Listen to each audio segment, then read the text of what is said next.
for me, I guess on a personal level, I always try and remember where I come from. You know, I'm very fortunate now to be in a role where, you know, I'm in a leadership position, and you know, I was not so long ago doing the deliveries, working in the warehouse, and throughout my career, I've really tried to make sure that I'm thinking about others and the position that I was in when I was in their shoes, right? And safety plays a big part in that as well.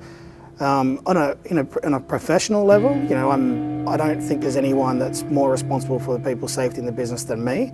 I take that very seriously. You know, I love that we've got a great culture. I feel like we've got a really good safety culture as well, but we're not perfect, and I want to be perfect. And I guess what I took out of today was it's that continuous journey to get there, right? It's to make sure that we're not forgetting about what's needed to make sure that we get the job done safely.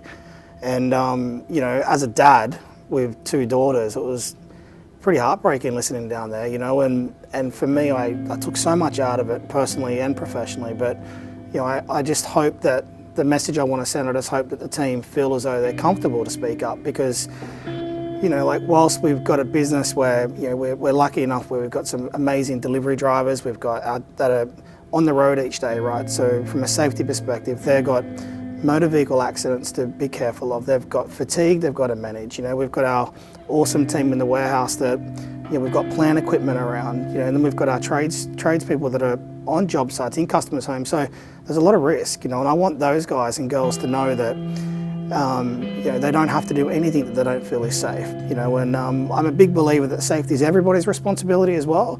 You know, it definitely starts at the top, but I want the team to know that, you know, that they should never feel like they've got to do something unsafe, because, you know, if we can take anything out of today, we've just got to get home to our families, you know, the same way we come to work.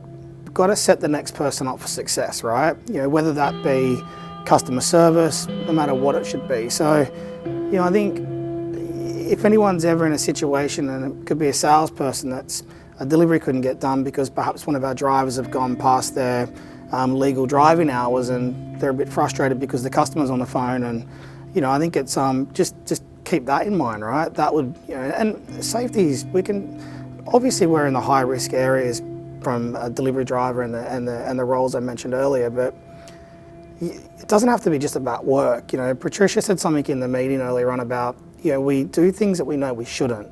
We drive to work. You know, I mean, how many people do you drive past and you see them holding their phone in their hand?